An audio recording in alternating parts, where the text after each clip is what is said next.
and welcome to episode 32 of The Dive Down, a Magic the Gathering podcast for the casual spike, focused on the latest decks, trends, and strategies in Modern. My name is Stanislav here in Denver, Colorado, and with me across the table, it's the host with the most, Shane Beeps. Stan, I'm loving hosting you guys. I'm loving eating cinnamon buns that I bought at the store instead of making you homemade waffles. I'm sorry I lied. A lot of promises were broken.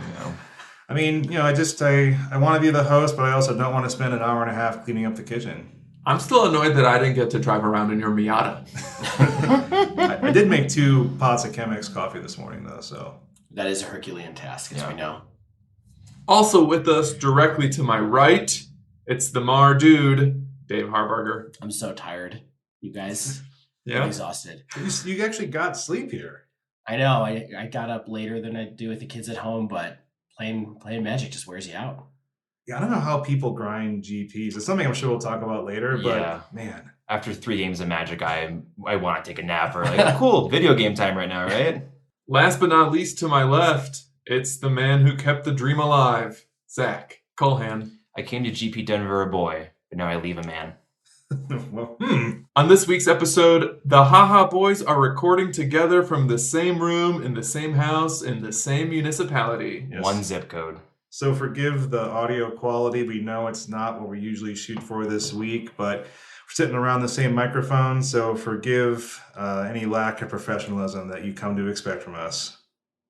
We kick off with a breakdown of last week's Modern MOCS tournament. Then we dive into our weekend at GP Denver and brag about our sweet pickups from the prize wall. Finally, we wind down with a listener question. But first, some housekeeping. Big thank you and welcome to the newest patrons to the Dive Down Nation. Shoutouts this week go to Michael M., Brian M., Mike A., Sam G., and Levi. Also, thanks so much to our longtime pal Blue Cheese for moving up in support. Appreciate it very much.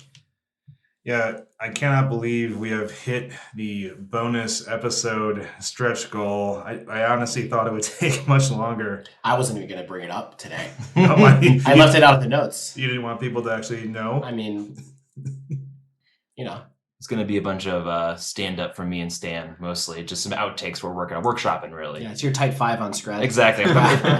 No, so my elevator pitch. Yeah. So look for us putting some surveys in the Patreon feed for topics that we'll talk about. I'm sure we'll get to that. What's this month? It's July. So yeah, sometime in August, I guess we owe you all a bonus episode. Yeah, we're trying to figure out creative ways to deliver on that promise, whether it's just a plain extra episode in your feed. Maybe we'll do something for YouTube, include a video. We're brainstorming. We want to make sure it's really great and worth the money that our patrons have given us and their support. So really excited to see what comes out of that, and we're sure you're going to love it. Yeah, we just spent 2 hours packing envelopes to send out sometime this week. So look for your stuff coming soon. Mm-hmm. All right, with all that out of the way, I'm going to jump over to Zach, who's at the news desk, which is also, I guess, the desk I'm at. It's a news section, a news portion, an NP. Yeah. So we're going over a very small tournament result, or just a little bit of tournament results with the Modern MOCS. So no results for the bracket, just the Swiss. So here's the top 8 from that. Undefeated, 8-0 was Eldrazi in first place. So isn't Eldrazi, weren't they people just saying that it was kind of a meta deck and it was going to disappear pretty instantly after the banning of Bridge from Below? Who told you that? Where'd you hear that? The internet. That's where we are. We're there right now. Yeah, but I mean, the Toby Hankey article that we talked about last week said that Eldrazi actually didn't have that great of a matchup or that reliant of a matchup on playing against Bridgevine. So, I think it's still a popular deck. It's still, people still want to grind it out. And I personally lost to it this weekend, so. I mean, it had it was almost a 60% win rate for colorless Eldrazi strategies that for the non-Bridgevine matchups. That's correct. Yeah. So, I mean, I think people might have just had a misconception on what it was designed to beat and what it was beating. Well, we certainly did, because we assumed that it was just good against Bridgevine, and that turned out to be incorrect. Yes, it's a very good deck. Yeah. So in second, going 7-1, we had Mardu Death Shadow. This one is running a Tidehauer Scholar. Yeah, I thought this was pretty cool. I've played with this deck a little bit and wasn't super impressed with my results with it. It didn't have the extra hand disruption out of Tide Hollow Scholar when we played around with it a little bit, Stan. But it's interesting to see it pop up again, and maybe it can be a thing. Well, Mardu Colors gives you a really nice suite of removal, and I think having a diverse suite of removal as well as access to like bolts or helix effects is pretty relevant right now. Yeah, but let's talk about what's actually in this deck. No bolts. Oh. No helixes. Not even Smiting Helix? No Smiting Helix. No, this is a Mardu Death Shadow, not Mardu Pyromancer list. So it's not playing as much off of graveyards. What it is doing is basically trying to build a sort of mid-rangey, grindy plan around Ranger Captain of Eos and Death Shadow and on Earth. And so the game plan generally that you want to do, from what I understand, is you want to try to go Ranger Captain into Giver of Runes, and then sacrifice your Ranger Captain during the beginning of the next your opponent's next turn to kind of hold them up while you have Giver Runes coming online. And then you unearth your Ranger Captain on your next turn and put a Death Shadow into play after that, so that you have a Giver Runes and a Death Shadow in play at the same time. So you kind of have like protection with it. This deck is even running Temur Battle Rage, which I was not trying out as a 2-of, which is kind of like harkening back to the old Jund list. So that's kind of cool to see. Yeah, so I did try playing a little bit of Esper Shadow when that first emerged because I had some Ranger Captains. And one of the things that I really missed was Temur Battle Rage. So maybe this is kind of the evolution of the Death Shadow Ranger Captain combo, and having access to Temur Battle Rage felt to me pretty important for a Death Shadow strategy. Yeah, we often talk about how the ability to win out of nowhere or win on a turn is very important for a deck like that. And maybe you can go to a more grindy plan where you don't need that, but I think currently where the meta is, you do need the ability to just burst and win. Yeah. But maybe this is the Mardu deck I've been waiting for, since Mardu Pyromancer wasn't great to me this weekend. So next and third, we have Mono Green Tron, which is still hanging around. I played against Mono Green Tron this weekend, and it is still as good as ever. Even with no new cards in Modern Horizons, it is a consistent good deck with a variety of threats and answers. Next, in fourth, we have Blue-White Control. Pretty standard for what we're seeing now. The deck hasn't evolved too much since the addition of the Planeswalkers in War and some control pieces in Modern Horizons. Force and negation. Exactly. Yeah. I think it's kind of neat that we're seeing extra Narsets. This deck is running 3 of them. Only 1 Teferi, Hero of Dominaria, which seemed to be really important to Blue-White Control for, a long time. But it is playing 2 Teferi Time Rattler. Yeah, I thought the same thing. Like, people were saying Teferi was the new best Planeswalker in Modern for a short period of time, and then, how quickly the heroes fall. I've been seeing some discussion online about this, people talking about how many Teferi, 5-drop Teferi they're running, and some people are off it entirely, but the thing is 5 mana is a lot, and Narset's only 3. Yeah. And that's pretty big. It's not. I don't think it's that Teferi is bad. I think that it's just 5 mana. And I think that still 1 or 2 is perfectly reasonable, but Narset just kind of outclasses it a little bit. Yeah. I mean, the meta is pretty fast Exactly. right now, and so you really don't always get to 5, or you're not able to just do a single spell at 5 like you used to be able to with Blue-Eye Control. And so that's why I think people are doing that. And I think people even sideboarded out pretty aggressively for game 2. Yeah, this list also has 1 of Search for Escanta, Yep. which felt like we weren't seeing that card for a while, and it's nice to see it back. It was a card that I always thought was like a great 2-drop for a deck like this. Yeah. Next, in 5th place, we have Jund, featuring all the Ren and 6s. Yep. Oh my gosh. 4 of. And only 3 Liliana of the Veil. Yeah, that's what the split has been lately. And even when there's only 3 Rens, it's still 3 and 3. Like, it's like they're playing a different card other than a Planeswalker there. So, Yeah. Welcome to your new Jund Overlord. Yeah, I, for one, welcome. Yeah. A friend of the show, Jesse, had mentioned that they believe that Jund has no better turn 2 play than Ren and 6. I don't know if that's factual or what, but I mean, this is coming from a Jund player. They think it's better than Dark Confidant even. It's pretty good, and the value it provides is just pretty unbeatable. Yeah, and notice that this particular list from the MOCS is only running 1 Dark Confidant right now, which is kind of a surprise as well. I agree. And then finally, what is that storm cloud in the horizon? What name is written on it? What scripture? 6 through 8 were all Hogaak decks.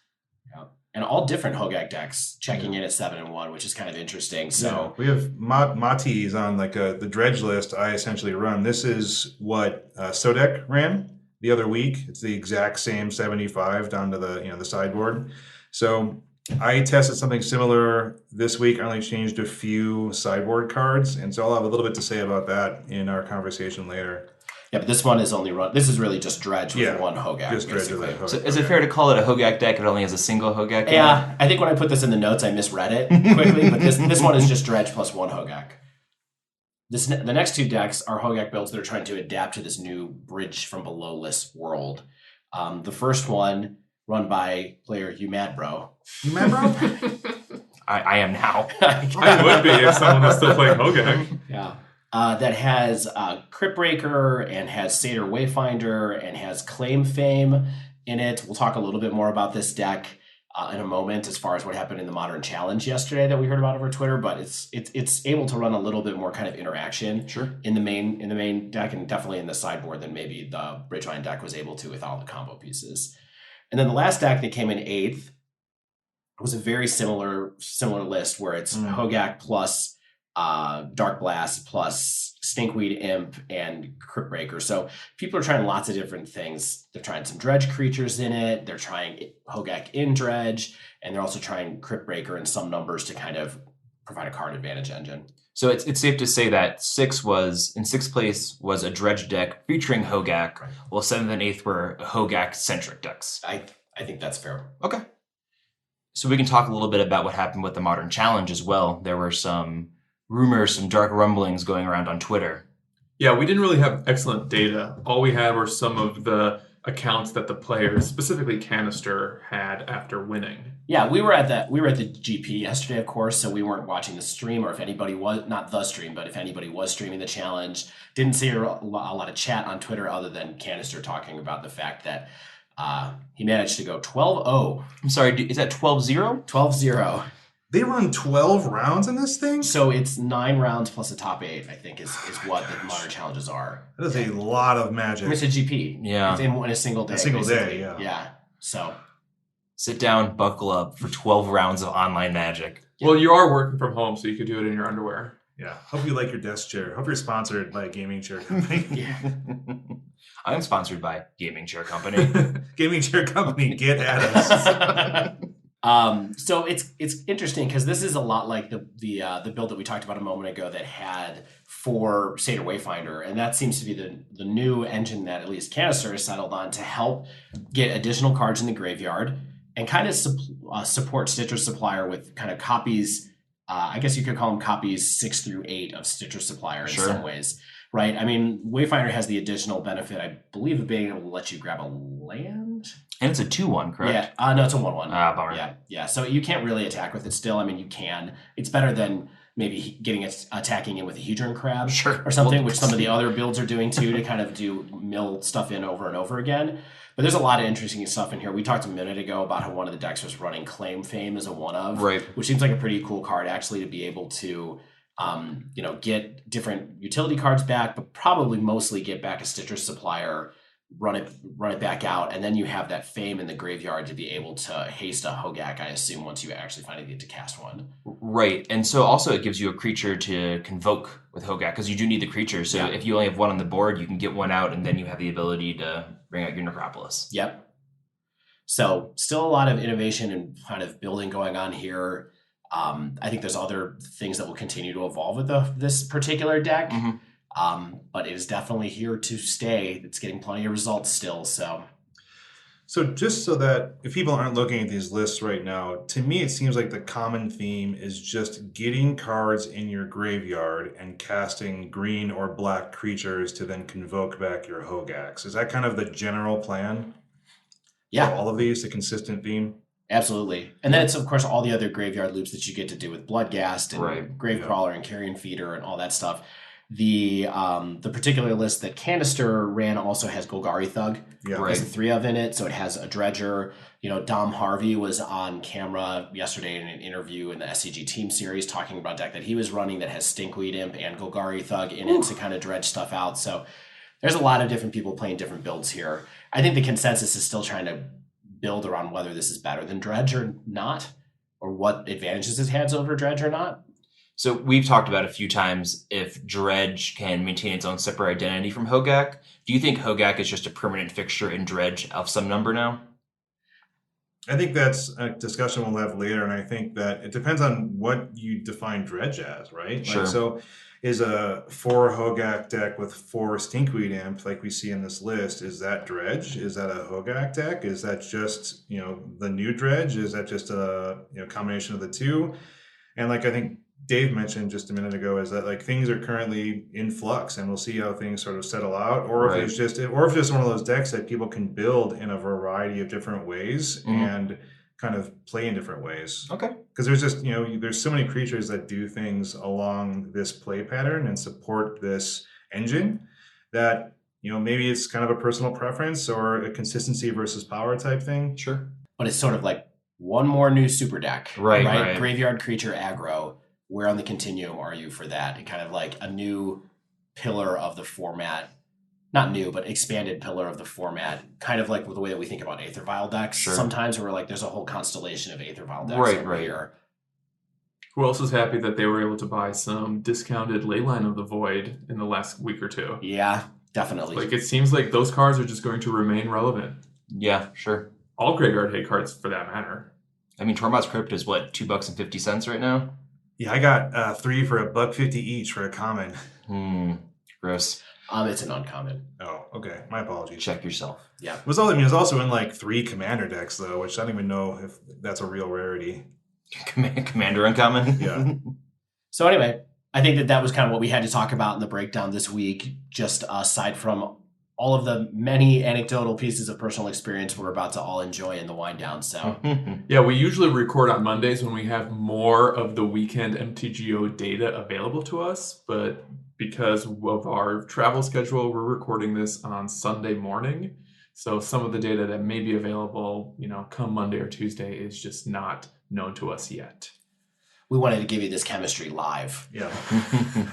Feel it. It's palpable. The tension. Sunday morning, we just packed some Patreon packages, had 3 cups of coffee, and woke up on an inflatable bed kind of chemistry. You know what I'm saying? My bones, they're so good.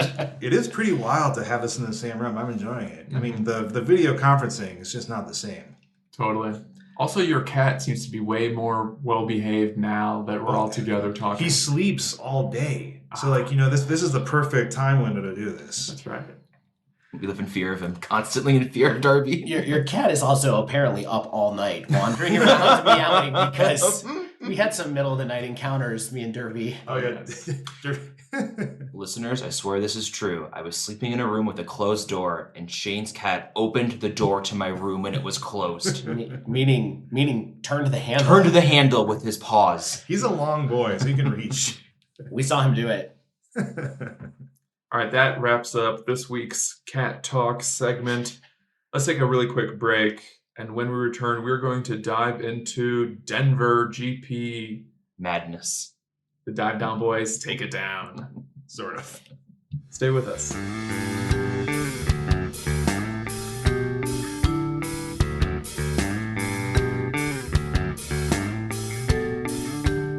Friday morning, 5:30 a.m., alarm goes off. My flight in a little over 3 hours. My bags are packed. I shower. Dave has been up for 2 hours tending to children. And trying to do Modern Leagues in his free time. One hand on the comp, one hand on the kid. Daddy's got to cast a nurse it. Yeah, getting to Denver was its own series of trials and tribulations. Oof. So we had originally planned, Zach, Stan, and I all traveled on the same plane going out. We had originally planned to try to make it to an 11 o'clock tournament in Denver. And it was, weather and United Airlines kind of conspired to get in our way a little bit. And we ended up sitting through about 4 hours of delays. And then almost getting bumped to a second flight. Zach barely made it on our plane. I was put on standby even though I had the ticket, and then I was able to schmooze my way on, and they closed the door behind me. How did you schmooze your way on? I walked up. A jump seat? No, I walked up to the lady at the kiosk. I was very polite with her. I said, hello, my friends are on there. We're going to visit someone else. I'd really appreciate if I could get on. I was very kind, very patient. The Riley Knight method. I learned. So I presented myself as a gentleman, was treated as such. There you go. There's made room for Zach. You gotta stand in the back, sir. Ma'am, please, I'm very big. There's 6 toilets on this plane. You can sit on one of them. But if someone needs one, you do need to get up. But we made it in the end. We did make it. We made it here at we made it at 3:00. Yeah, we made it in time to do a modern side event. Yeah, we did. We got off the plane, got in a cab, had the cab take us directly to the venue, rolled our suitcases in, walked directly into the registration line, and sat down and had to play each other in the first round because we registered late. Against Stan. Yeah, we registered late, and so they were like, yeah, if all four of you join, then you can just play against each other. But there was also another person in the line. Yeah. So I was the odd person out, and I was like, I already had done the double up that morning, played poorly, and I was like, I'll just sit this one out and take a free loss. Yeah. So I got to play a nice guy named Ian. But yeah, that's how the GP weekend started, was everyone rushing and sitting down to play Magic immediately, sweating. Yeah, sweaty. Yeah. Dripping sweat. Pupils dilated, but I was there. I was in the moment. Playing Stan. I was seeing through time. Pretty early on, there were a bunch of listeners coming over and saying hi and greeting us and saying they liked the show, and it was super awesome to start experiencing that and to see people yesterday as well. It's really cool to get to meet the listeners and see everyone in real life. Yeah, so we appreciate everybody who came up to say hello. Got a button or sticker, stuff that I had with me on Saturday, not so much Friday, but really appreciate people coming up to tell us how they enjoy the show, and so that it means a lot to us. I don't know if we can fully explain. No, I can't. I cannot fully explain. Yeah. On the first day of the GP, one of our listeners challenged me to a 1v1 in Turbo Town. So how'd it end? It went to game 3, but he beat me. I was playing Mono Red Phoenix. He was playing Blue White Control. So it goes. Fully foiled out Blue White Control. Yeah. Yeah, I'll get some percentage points here and there. Yeah, so congrats to David for beating me. Yeah. And congrats to David, by the way, for making day 2 of the GP, which that's what he's doing right now. So we got to hang out with David a lot over the weekend, and it was cool to see his progress through the main event too. Yeah, and he said he's a fairly new Magic player. Yeah. So just roll up day 2 a standard GP. Way to go. Pretty sweet. Yeah, so shout outs there. So do you think this is evidence that listening to a weekly modern podcast will also make you better in standard somehow by proxy? I know you're being a little bit of a jokester, but I do think we have some best practices that transfer over. Not to toot our own horn, Zach, right? No, I'm tooting the Zach horn. The Zach horn. The Condor calls for aid. There's a couple of different things we could talk about here. Okay. So one is, I know that there's a lot of anticipation from people about wondering what decks we actually chose and ended up playing over the weekend. I do think it might be worth it to talk a couple of minutes about what it's like to go to a GP, because I think that there's a lot of people, there's probably listeners who have never gone to an event of this size. And so I think it might be worth it just to give a little primer. Oh, yeah. GPs are kind of their own little kind of interesting Magic environments, right? They have lots of different things that you can do. That's why they changed them from being called GPs to being called Magic Fests, because they want to make them feel a little bit more like a convention as opposed to just an event. Which I think is a totally apt name change. It really feels like a little festival for nerds. Yeah. Yeah, because really the GP is just one small part of it. I mean, I didn't even know where the GP actually was, because, we were doing side events in one area. We went to the MCQ in an entirely different area. There's drafts happening places. There's people selling and trading cards. There's people playing commander pods. There's all sorts of stuff, and you can experience exactly what you want. Yeah. And basically there's 3 different types of events that you can do at a Grand Prix. So the next time that you go to one, or the first time that you go to one, I think it's a good idea to take a look at the schedule before you go and kind of plan out what you want your days to be like. Absolutely. So the 3 different types of things that you can do as far as events go are, there's the main event, right? Every Magic Fest has at least one main event. Sometimes they do 2 quote unquote main events these days if it's a really huge Grand Prix and they want to do multiple things. Mm-hmm. Vegas events tend to be like that. Sure. Those are the ones that tend to be expensive. Those are the ones that are like you're trying to qualify for a second day and kind of go on from there. So if you play the day 1 of the main event, it's probably going to be your whole day, unless you're someone who has a cutoff of when you're ready to drop from the main event, right? The second kind of bucket of events are what are just kind of called side events. Right. Those are, and scheduled side events is what I would point out that those are. So there's a schedule that'll be put out for any Grand Prix or any Magic Fest, a week or 2 before, that explains all the different types of events that they have scheduled, the names of those events, the formats, the costs, and the prizes. Sure. Those are like mini tournaments that run the gamut as far as size goes. Something that was really interesting was, we played a lot of side events this week. Mm-hmm. And They're 3-round tournaments, 3-round modern tournaments where you just get paid out based on your record, basically. Right. We'll explain prizes in a minute too, but yeah, it's kind of like having a bunch of FNM events Right. strung out over the course of the day across pretty much every format imaginable. Yeah.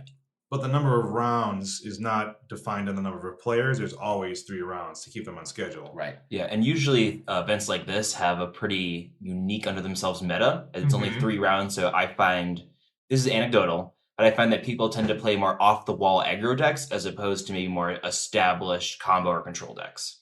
Interesting. I don't know if I have experienced that myself, but I think that you will see the kind of decks that anyone wants to play. Like I played, for example, on day 1 when I was just sort of messing around a little bit, is I played like an Esper Mentor deck just to have a little bit of fun with it. But it was definitely something that I wouldn't bring to the MCQ right now. Yeah. Right. And these events for us, at least at Denver this weekend, had around 100 people in them, or 125 Yeah, 100 people plus, in them. And that's a really big FNM, right?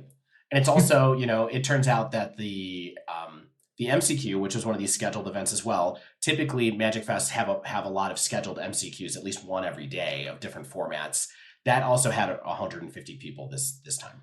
Yeah, and if you're listening and you don't know what an MCQ is, that's the Mythic Championship Qualifier, which is essentially the new version of a Pro Tour qualifier, which they replaced kind of the old preliminary Pro Tour qualifier, which would kind of be maybe 30 to 50 people at your local game store. They've eliminated that this year. They've gone to now having essentially what our Pro Tour qualifiers, now called the Mythic Championship qualifiers, and those will happen at larger events. Like they happen pretty much at every GP now, right? Yeah, I'd say for sure, yeah. And then they schedule them at sort of larger game stores, like in Chicagoland, like Pastimes or Nerd Rage, would probably run something like an MCQ. Right.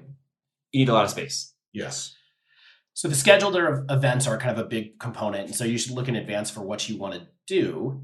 The next kind of tier down are what are known as kind of on-demand events, or in the in the poker world you would call it a sit and go, where basically you put your name on a list, and then whenever it gets to 8 people, you get up to whenever it gets to 8 people, the event fires, right? So then you just start it up, you wait in a line, you get a buzzer basically, like you're waiting for food for a table at a restaurant. Where's my club sandwich? Yeah, and then when they buzz you come back to the gathering point and your event starts. And so those just go until they kind of like, as they happen, they just go the whole weekend. And those can be everything draft, whatever format you want. There's just a list that you sign up, and sometimes those fire, sometimes they don't fire, and that's just kind of how it is.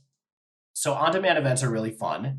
And they can be a little bit kind of like you have to wait for them for a long time. So sometimes you end up having more time to spend to kind of fill while you're waiting. The last thing that you can do is what's called a Turbo Town event, which is sort of like a heads up play where you go get some tickets. You can find someone who's in the same area for the same format you want to play, and sort of you kind of both put your tickets into the pot. You play against each other in one match, and one person gets more tickets than the other one. And that's kind of... It's almost like being randomly queued against someone while playing in a video game online. Yeah, exactly. So I think maybe to zoom out real quick for anybody, our listeners who haven't been to a GP or considering going to one, I think a big takeaway is you don't have to be playing in a big event. You don't have to be doing anything big, but it is smart to plan ahead and go, oh, I want to go there, buy some cards, and I do want to do the 3:00 sealed win a sheet or something like that. Right. So you don't have to be all in, but if you want to do one thing, try to plan around that one thing. And it does pay to look ahead at the artist list as well and be like, hey, what cards do I have of the artists that are going to be there? What's maybe in my cube I want to develop? What's in my favorite decks I like to play, and take your cards. Like today, I get my Conflagrates, I believe, my Cathartic Reunions, the new Narcomoeba art for my Dredge deck. Those artists are there, so that'll be fun to get those signed. Very cool. It's also a pretty decent place to sell cards. A lot of these vendors will have posted lists of their buy list prices, and I feel like the buy lists I see at GPs or even SCG Opens are a little bit more generous than sometimes the buy lists I would get at my LGS. I totally agree, and I think that's because of the demand is right there. Yeah. So they can pay a couple bucks extra for a Snapcaster because they know they'll move it right away. And also they don't have to bring it back with them. Yeah. Yeah. So the way that the events work, just to let everybody know finally, there is a little bit of an economy here that you should keep in mind when you come to a Grand Prix or a Magic Fest. And that is, the events cost money and they pay out the prizes in tickets, right? So it's sort of like winning on Magic Online where you get a currency that you can't really exchange into cash. Yeah. Not easily, at least. Not easily, yeah. And you get this kind of, you get these voucher tickets that you can then go use at the prize wall that is run by Channel Fireball, in the case of all the Magic Fests at this point in time, but was run by different vendors at different point in time in the past. And what you can do is buy all kinds of different things. And they have lots of different things. It is kind of a limited selection, but they tend to have packs from recent standard sets. They have master sets handy. Yeah, always a master set. They have singles as well. They have, for people who get up to really high totals of tickets over the weekend, they have things like the giant size cards, which are kind of like the top end of it. Sometimes they have uncut sheets. If you get into like a really high range as well with the number of tickets that you won, you can get an uncut sheet of like something. What, 1,500 tickets or something? Maybe even 3,000. Yeah. I mean, well, you spike a bunch of tournaments. Yeah, like you just put the basketball in the hoop like over and over again and get like 10 tickets out. Chuck E. Cheese. Chuck E. Cheese. I did really well at skee ball this week and I got a giant magic card. That'd be a fun deck to double sleeve. Yeah. So you do have to make sure that you set aside time at the end of your time there to use the tickets that you get, because they're not good at a different Magic Fest. Exactly. And you have to use them. You can't turn them to cash or anything. So just make sure you save time to go and do that. And that's what we have to do after we record this podcast is go back over to the space and spend all our tickets. And singles sell out quickly. So if you want a single, do not sleep on it. Just grab it. Well, I mean, if you slept on it, probably get a little curled up under your pillow. You can double sleeve it. Yeah, speaking of singles, so one of the things that I did ahead of this tournament was buy 3 Leyline of the Void from an LGS just so that I can have them handy. And I knew at most I'd want to play 3 this weekend. But then I kind of said to myself, if and when I get some ticks, I'll exchange them for one of the new Leyline of the Voids at the prize wall. And I was able to do that on Friday because I did really well in the first side event that we did and immediately was able to trade it toward a Leyline and have tickets left over. So like sometimes it's a nice way when we talk about planning is like kind of think about if they have certain cards, what am I playing toward? Right. And having like that be part of your goal and your plan.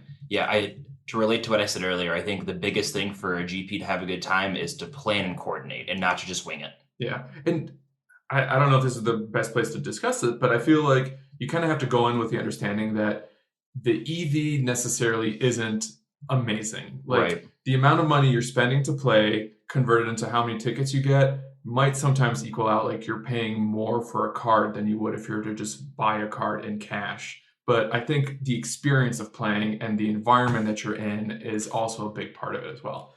I found that drafts seem to have really high EV. I've known people who they win one round and then the top 4, it's single elimination draft, the top 4 split, and then the EV is really good there. Yeah, I've done that a bunch of times. I that is one thing I would say about the side events at Magic Fest is that they do sort of incent you with the way that they're willing to give out tickets for draws to do intentional draws here and there. So they'll just kind of be like, single elimination draft. If you win the first round, then the top 4 splits, everybody gets basically 10 or 12 packs of standard for just splitting.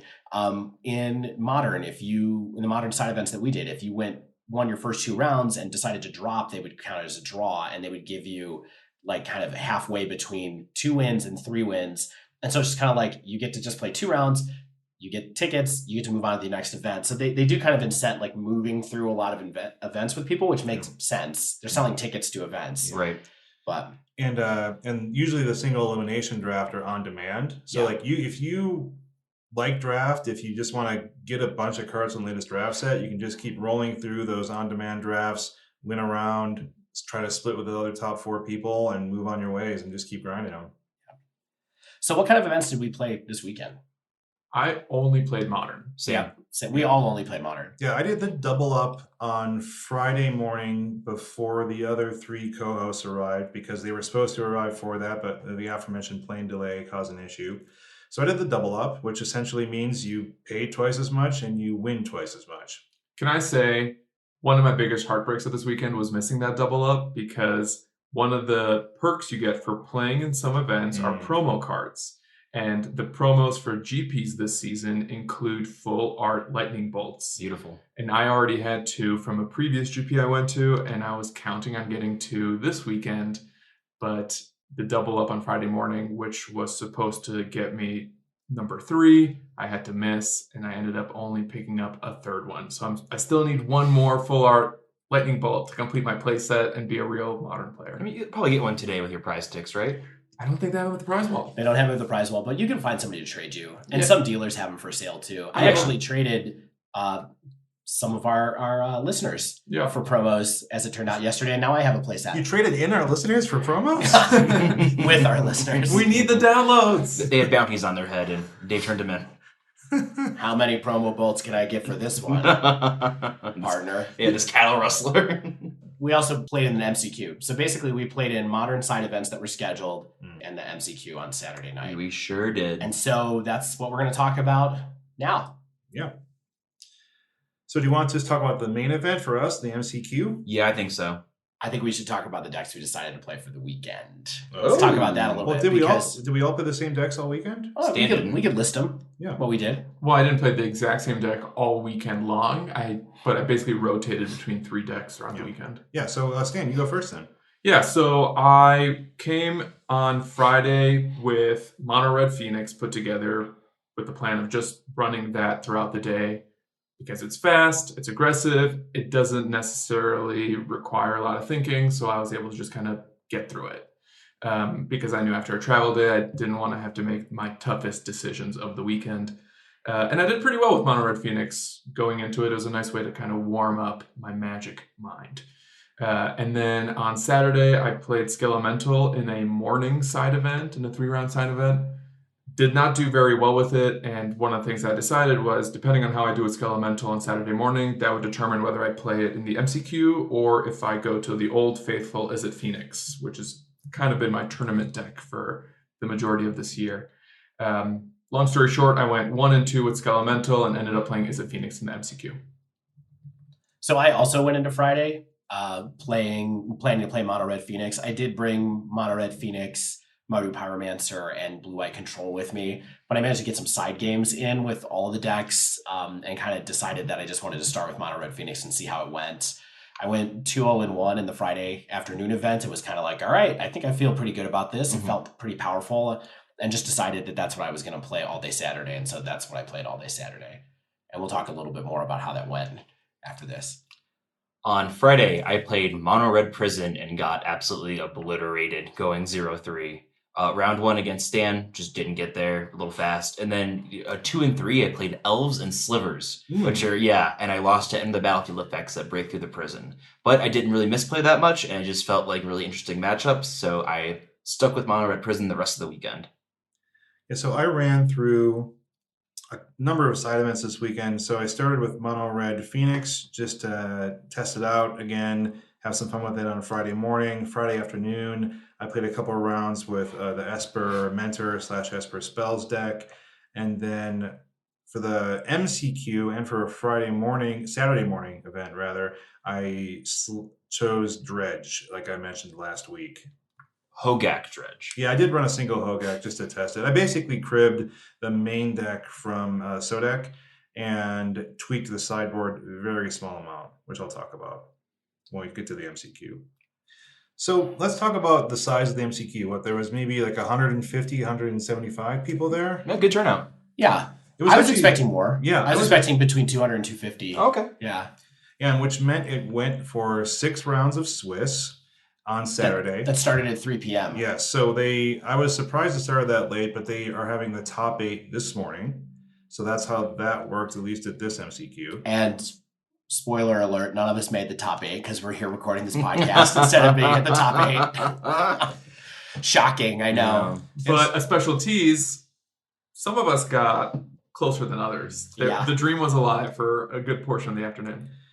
And so if you haven't been at an event quite like this, they are more serious. They are at a competitive rules enforcement level, which means you can't rewind things. It's not like playing at your FNM. You have to be sure to announce certain triggers. You have to be sure to maintain the board state correctly. It's also mutual responsibility of both players to do a lot of these things to maintain, game state and board state and understand what's going on. Yeah, and that mutual responsibility is kind of new. Right. And so there were a couple of instances that across the day where one person forgot a trigger and the other person also forgot a trigger. And, it used to be that only one person would get a warning in that case. And now sometimes both players can get a warning basically for failing to maintain the game state. I think that's something to just keep in mind. I find that the best thing to do is just over communicate with your opponents. I was playing a deck that had creatures with prowess in it, and you don't actually have to announce that prowess goes off when you're playing, but I honestly every time do, because if you don't, when you go to combat, every single time you play against somebody, they go, were you supposed to announce all those triggers, or do you get those triggers? Was that a May trigger? And it's easier to just go trigger and then move on and kind of. I feel like it helps the vibe or the mood of the match too. If you're not just spell, swing. What is it? Well, I don't know. Yes, you know what is it. Yeah, that's definitely the case. I mean, like you want to be a player. I mean, I think most people want to be players that other people want to play with. Yeah, absolutely. That's the big key. Like, be that person. Okay. I think that's definitely what casual specs are, or what we imagine them to be, is someone that you enjoy playing with and against. Yeah. I kind of like this new shift in the rules where both players are responsible for keeping the board state, clear, and everyone being responsible for maintaining triggers, because it creates less of a gray area for people to either angle shoot, for people to manipulate or withhold, relevant information. And I think it creates an equal playing field for everyone, which is kind of where the rules seem to be going over time, and the trend for the rules committee in general. I have a couple other tips as well. So one tip that I have just as far as communicating to is, I think you should talk to your opponent about the life totals that you have and that they have frequently. Yes. And kind of just at normal intervals. Like, I think sometimes at the end of a turn where nothing happened, it's still fine to just go, I have these life totals. What do you have? Yeah, me at 13, you at 10. Yeah. I think it's good to check in on it a lot to make sure that things don't get missed. I mean, there's a lot of things that access the life and change it in Modern, right? Lands do it all the time, and casting spells with Phyrexian mana. And so it's good to just double check things with people, even if you have a more accurate one than them, or they have a more accurate one than you. That's what you want to find out. Absolutely. Yeah, for me, a really easy shortcut has been to just double check both players' life total anytime anything changes. So even if it's, maybe the turn 1 fetch, I'm not confirming that they're still at 20, but, after like turns 2 or 3, anytime anything happens, I just double check both life totals.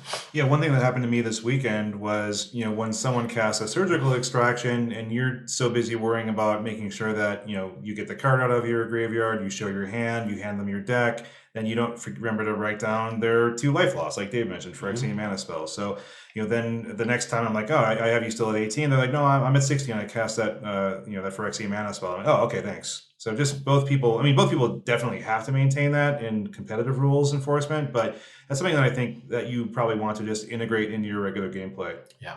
Speaking of rules enforcement, we're going to talk about mana and your mana pool and how to track that. Oh, yeah.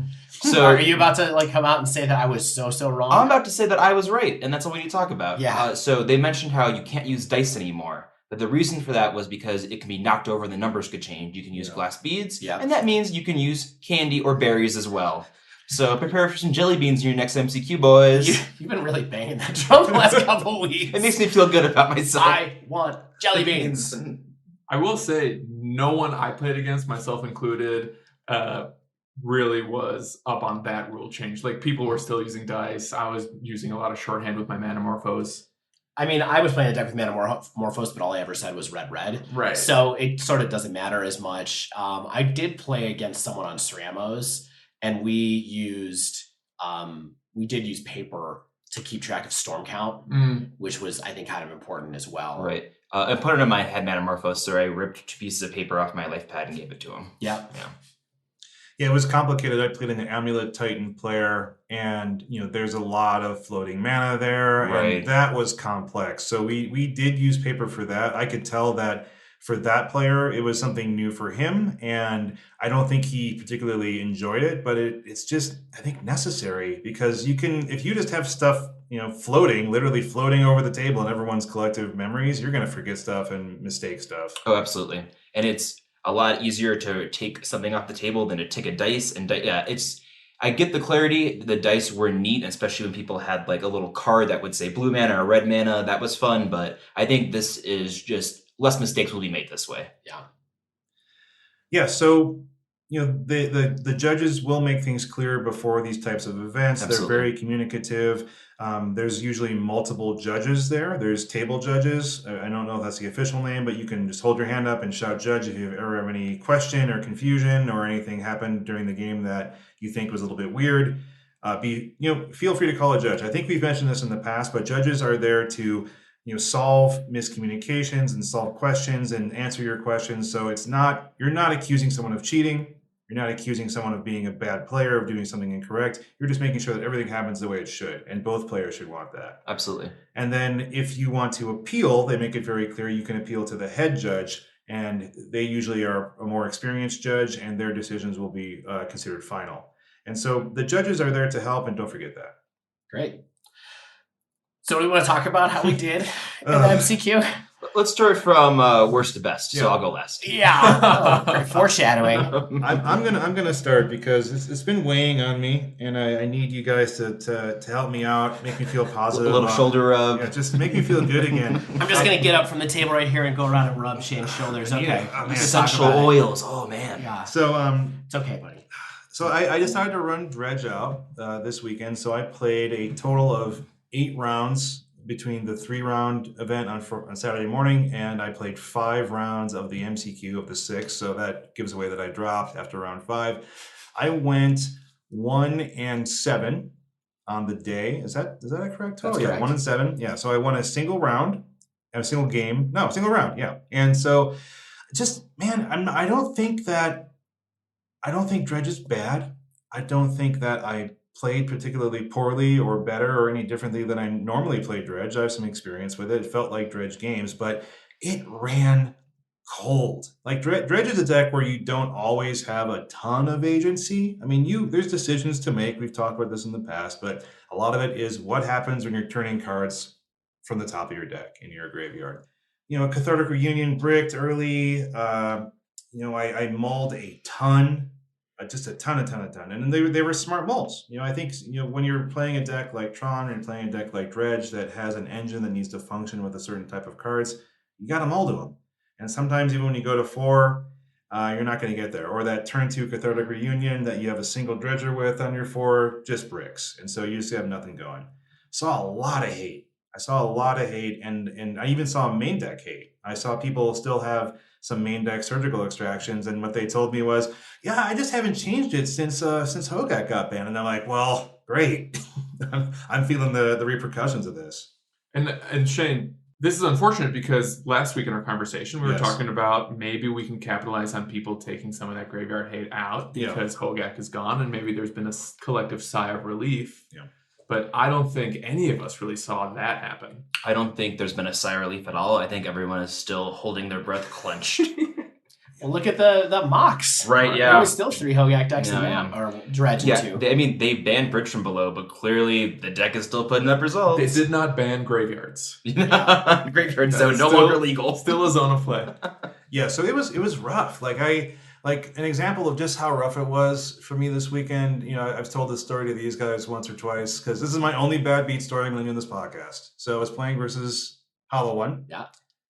Turn games 2 and games 3. They had the turn 0 ley line. And I did have early or turn 1 Nature's Claims. And then on their turn 4, then they have 4 mana and they slam down another ley line from hand. So it was pretty rough. I did not win that match.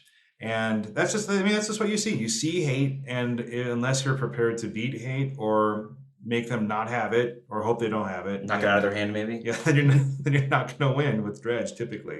So, Dave, what was your experience like? Well, it wasn't much better. I'll say that. So I went 2-0-1 in the Friday afternoon event, like I said, with Mono Red Phoenix, and I was like, I'm locking it in. Let's just do this and see what happens.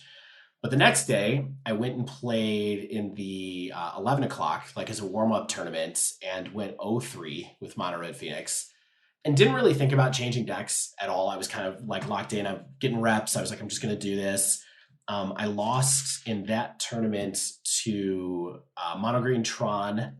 I lost to Humans, and I lost to Blue Eye Control. So 3 really good decks. One of them that I feel like I should have had a pretty good matchup against. One of them I should have had a bad matchup against, and one that I feel like is kind of 50-50. But I was going into it, and then in the MCQ, I actually drew the first round bye out of the 150 whatever players there were. Yeah, I walked into the room like 1 or 2 minutes late, and I see Dave just sitting at a table all by his lonesome, and I'm like, oh man, you got the bye, didn't you? Everybody was high-fiving me when I got the bye, though. Well, that's awesome because your opponent match win percentage is like slightly improved since you got that round 1 win. Right. It's funny, but yeah. So I got the round 1 bye, and I was like, okay, well, get a second to like kind of sit and bring it together a bit after going 0-3 in the earlier event, which again was kind of like it is what it is.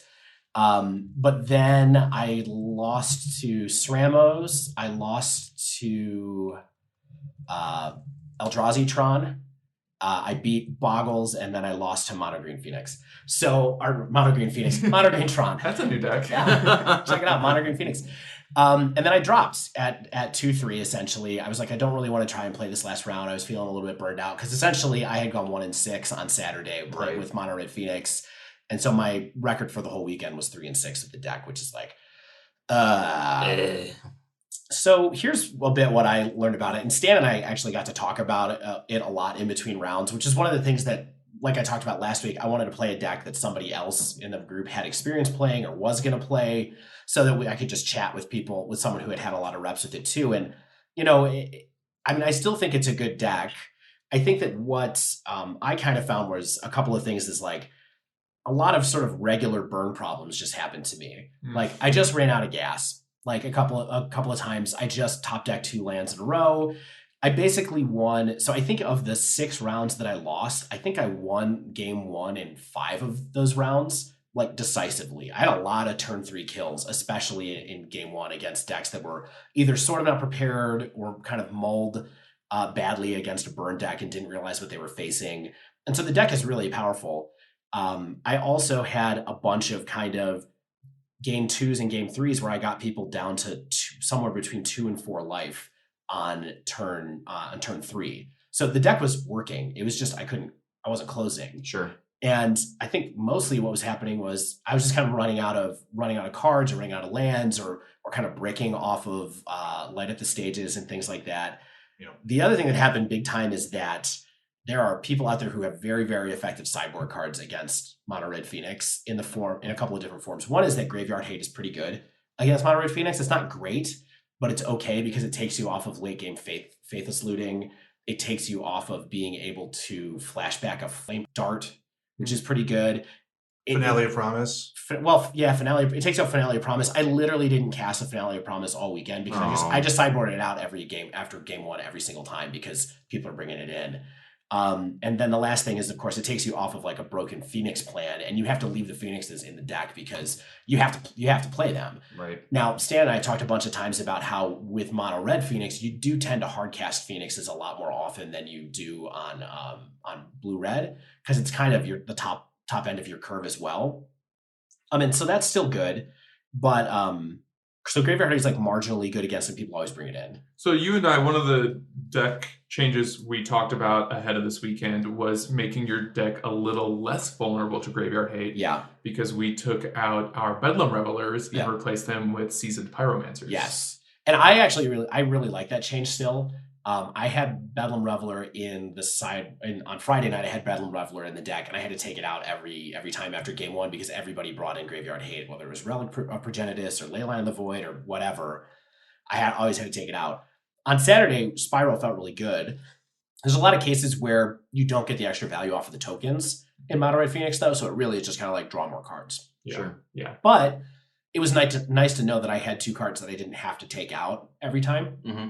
So I would stick with that change. I think it's better than playing Dreadhorde Arcanist 2, which is another thing that people are doing in Mono Red Phoenix, just because I think it's pretty... You got to have a way to get around the Graveyard Hate that's there. Would you consider Phoenix a graveyard deck?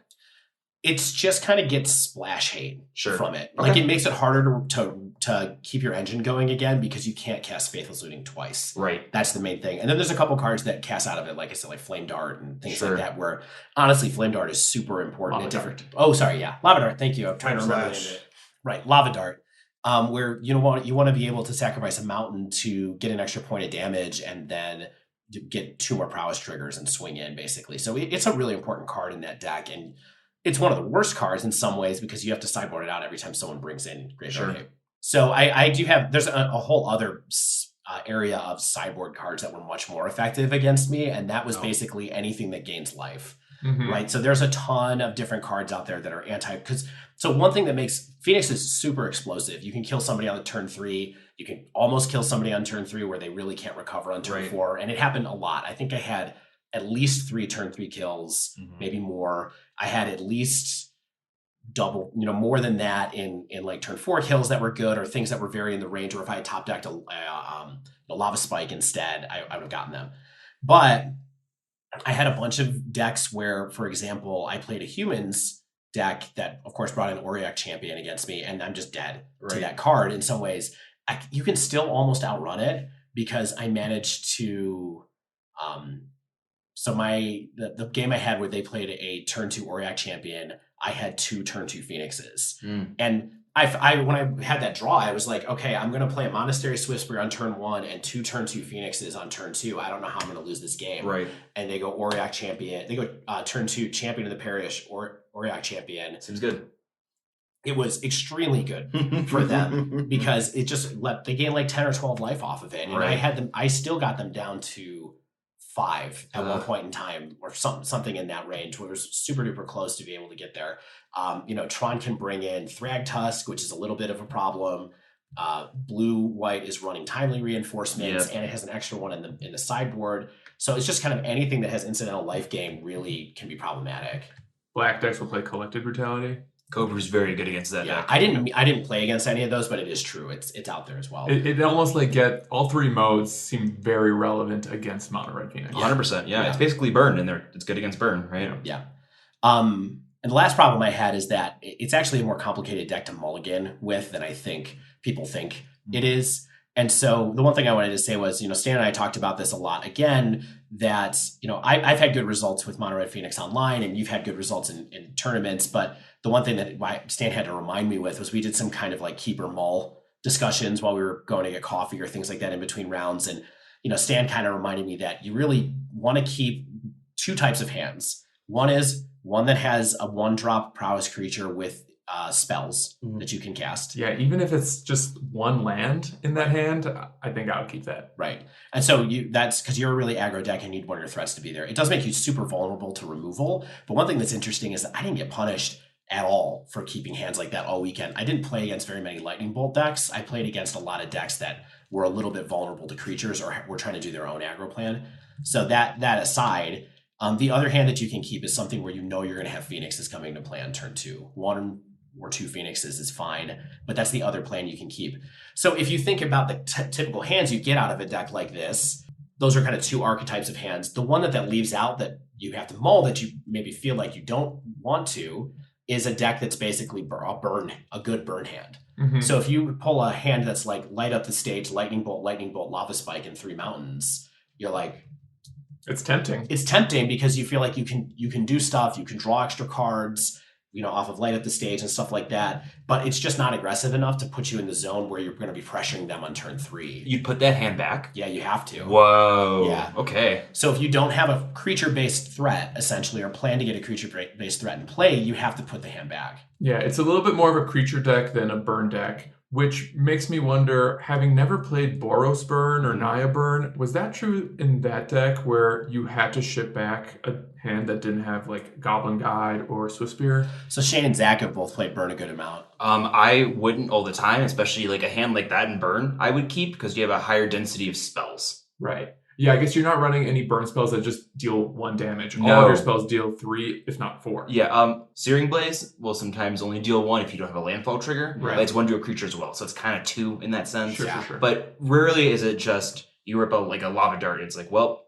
crap. Usually it's Helix, Boros Charm, etc. You have a lot more damage in there. Yeah, the thing about Lava Dart in Mono Red Phoenix is it's essentially an enabler, right? It's either enabling Phoenix or it's enabling prowess triggers, which is sometimes way more valuable than the actual damage it's dealing. Oh, it's definitely way more valuable, unless you happen to be up against something that has a lot of X1s. Like, I got some good value off of Lava Darts against humans a couple times. Yeah. I got great value off of Gutshot and Lava Dart when I played Hardened Scales on Friday, for example. Nice. I could kill multiple creatures and stuff like that, and also make my prowess guys big. And so, bye-bye.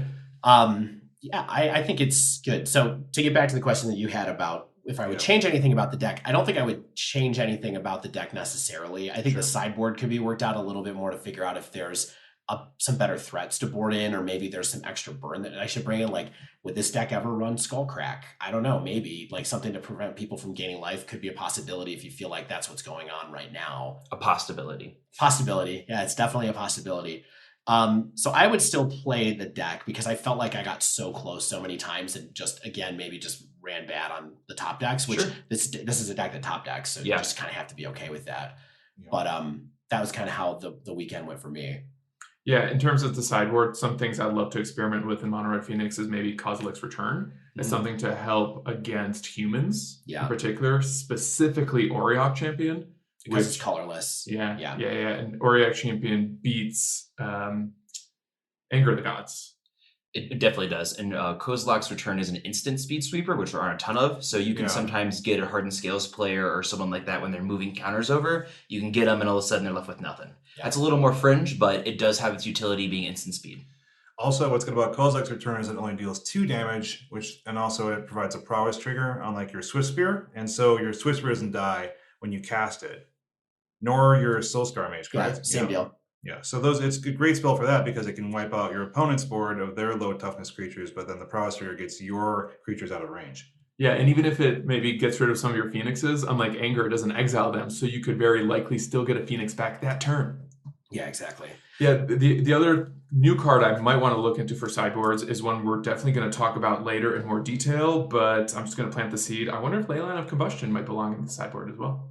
So yeah, I forgot to mention some of the newer cards that we're seeing in Dredge and kind of what I thought about the changes.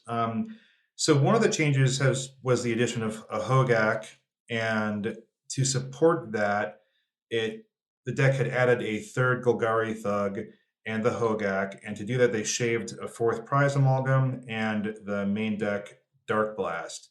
And so one of the things that I didn't really get a great chance to do was cast a lot of Hogaaks. I think I cast 2 out of 8 matches I played out of all the games. It did really good work against Hollow One, but broadly I felt when you always have to have 2 black creatures on the battlefield, which wasn't happening a ton for me the entire weekend anyway. But there's just a lot of limitations to doing that. And Hogaak does, mildly dilute the Dredge engine when you put that card in there. And one of the things about the 4th Prized Amalgam is that's a card that gets sideboarded out a lot.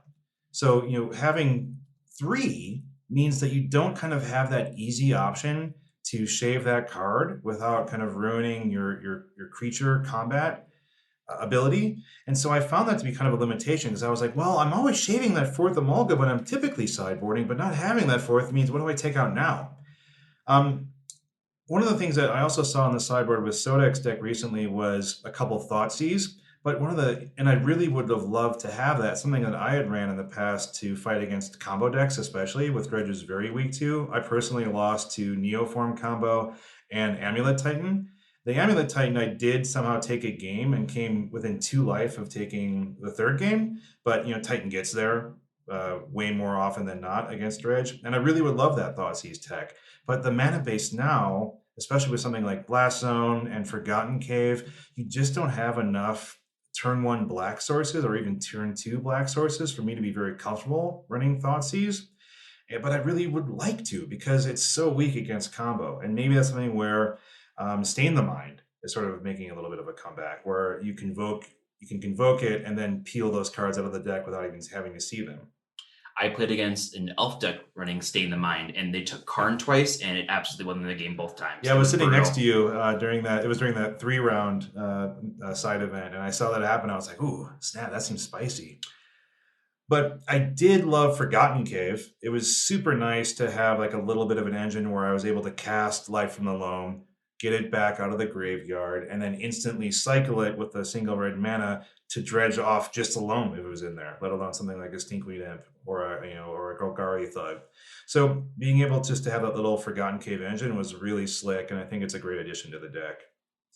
But I think if I was going to play Dredge again, I'd probably just go back to not having a Hogaak, having the 4th Amalgam, have the main deck Dark Blast, which is so handy against, small creature style decks, and run it like that. But I'm also not Sodek. Like, he's the one who's playing this deck, probably 5, 6, 7 leagues a week, if not more. And so I'm going to trust his experience more than mine. I'm just giving you my anecdotal experience and how I felt about it. Shane, I hope this makes you feel better, but I think our podcast would be very different if you were Sodek and he was on the show. And frankly, I prefer you. I don't know if he speaks English, so that might be one of the big Well, he does a bit. I watched him stream. He speaks a bit of English. But it's really the time zone difference that I'm mostly concerned with. He's in Europe. So, Stan, let's talk about your weekend a little bit. Sure, yeah. So, like I mentioned earlier, Friday was all about Mono Red Phoenix for me. I'm not really going to rehash that conversation. I pretty much agree with everything Dave said since we talked about it a lot. Nice. Play bad, think good. That's where we're at. Play bad, think good. Play bad, think good. It sounds like a new button. Yeah, it is a new button. Play bad, think good. Yeah, I think what's interesting is that you and I had a similar start where we had like a really hot Friday with Izzet Phoenix, but then I abandoned the deck. Yeah. Moved on to all my other plans, and you kind of stuck with it. Yeah. Well, it just got less appealing for me to try Mardu or Blue-Eye Control. I was like, I'm not up for it. Yeah. So then Saturday morning, I decided to play Skelemental as my test. Skelemental! I went 1 and 2. I beat Eldrazi in the first round. Then I lost to Izzet Phoenix, and then I lost to Affinity. So after round 1, I came across Stan having just demolished, I think, an Eldrazi deck. Yeah. And he had this wild look on his eyes. The look that he's like, he looks deranged and unfed. He's been chasing the Skelemental again. I saw this look on his eyes, and I was like, I know what you're thinking right now. And he's like, if I 2-0-1 with this deck, I'm just playing in the MCQ. I was like, I knew it. And then he just wandered back into the crowd to tell other people of his plans. Stan, you look real sweaty right now. Well, my round 1 opponent was, after I beat him, was very encouraging. And he was like, yeah, you have to play this in the MCQ. No one's going to expect it. Also, the story's going to be fantastic. And I was pretty into that plan.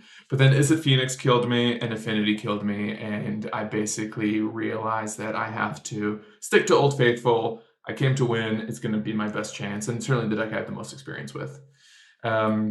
So then in the MCQ, I lost the first round to Jund, which is a really bad feeling. I hate losing round 1, and it kind of makes your opponent match win percentage through the remainder of the event kind of sketchy. But then I turned things around, and I won the next few rounds. I was doing pretty well. For the first time ever, I won an Izzet Phoenix Mirror, which is something I always struggled with. I actually had to play 2 Izzet Phoenix Mirrors in the MCQ, and I won both of them. So that was pretty good. But then I had probably my worst beat of the weekend, my one bad beat story for the podcast. I was paired up against humans. I felt like I still had a top 8 berth potential, but I misplayed horribly. Could have played a Blood Moon on an empty board when my opponent had 4 non-basics and no Aether Vial. Ooh. And I had 2 islands and a dual land out, Blood Moon in my hand, and I just didn't do it. I just played a Phoenix. I just played a Thing in the Ice. I thought I should apply some pressure. That was a big mistake. My opponent crawled back very quickly and knocked me out. So that was that. It reminded me that, there's still some important sequencing decisions to play with as a Phoenix. I still have to really pay attention to the board state, consider my plan, consider my deck's plans. Some of the changes that I think I might make to Izzet Phoenix moving forward is I really need to spend more time thinking about how and when to play Aria, because there are a few games where I really felt like I missed Pyromancer's Ascension, and I really felt like Aria of Flame lost me games. Yeah, there's very little has made me as happy as sitting on my patio last night at like 11 o'clock with like the umbrella lights on, talking about Aria of Flame with my 3 favorite co-hosts of my Hit Magic the Gathering podcast, The Dive Down. Yeah, I'm glad we don't talk about your other podcasts with your other co-hosts. I'm still surprised to hear this from you. Like, you've been kind of a long time meh on Aria Flame. Well, the thing about it is I think it's high ceiling, low floor. Unlike Pyromancer's Ascension, I think Aria Phoenix can lose you games because you give your opponent sometimes a couple extra turns with that 10 life. It's really cool and it feels broken when you cast Aria Flame and respond to the trigger and deal like 2, 3, or 4 damage on the spot. Ooh. But that doesn't always work out. And sometimes, so prior to this event, I DM'd friend of the show, Ross Merriam, and I just asked him really quick what his thoughts were on Aria specifically, because it's just something that I was really having trouble assessing. And he gave me some heuristics, like for instance, that he prefers playing it early. He doesn't like playing more than 2. And I wanted to come into this tournament, with the plan of assessing Aria Flame, testing it, trying to understand it better. And I don't know. There were games where I wasn't sure if I should side it out, where it was best. And the difference with Ascension was that felt like a card that was kind of easy to side out occasionally because it's so vulnerable to graveyard hate. Knowing what I can take out of my 60 to make room for my sideboard cards is kind of a relief. That's a great point. Yeah, it's kind of, that gets back to my Prize Amalgam example earlier, which is I know when this can come out and it's kind of an easy shave sometimes. Do you think that Aria of Flame maybe belongs in the sideboard for slower matchups? You can't take turn 3 off to cast it against certain decks, can you? Give burn 10 life. Sure, great. Yeah, I don't know. Part of the challenge for me has been, and something I want to keep thinking about and working on, is figuring out which matchups it's best against. Because one matchup where I thought it would be pretty good was Blue-White Control, a deck that I played against 3 times over the course of the weekend. Oof. And, when you give your blue-white opponent 10 life and then they detention sphere it, you kind of just feel horrible. Oh, yeah, you just lost. Yeah. So I'm not saying Aria is bad. I'm not ready to say it doesn't belong in Phoenix, but I think it's a card that people really need to be careful with. I think it's a card people need to practice with to understand when it's best. And maybe it's a card you have to play around yourself, kind of like playing around your own Blood Moons. As for Skelemental, I think I'm going to keep that as my FNM deck for now because it's really fun. I love being the Skelemental guy. I don't know if it's a tournament deck yet. Maybe the Skelemental Hollow One amalgamations I've been seeing in the 5-0 lists, maybe even in a modern challenge. Mm-hmm. I think maybe that could be the direction the deck is in, but that's a weird deck where I kind of love it. Game 1 being this weird off-the-wall, aggressive, disruptive strategy, and then siding into a Liliana package, and you play this mid-range control grind fest. Mm-hmm. So it's really fun. I'm committed to it. I bought a playset of Black Leaf Cliffs this morning while I was still in bed. From me. Yeah, I Venmo'd Shane money and then walked into the kitchen and we were in our underwear and I was like, hey, check your phone. I just sent you some money. You thought about it long and hard, woke up this morning, decided to buy the Black Leaf Cliffs. Yeah, all in all, I was 6-5-2 for the weekend. Not bad. I feel pretty good. I got to play all of my decks for the most part. I brought Green-Black Elves. I never even took it out of the deck box, which I think is where it belongs. Not a surprise for you, now. Yeah. But yeah, it was really fun. Just playing a bunch of decks, hanging out with my 3 favorite co-hosts, meeting fans of the show, and just I like grinding competitive RL events. This is second or third MCQ of the year for me. I've been doing a lot of these types of events this year. It's my second GP of the year.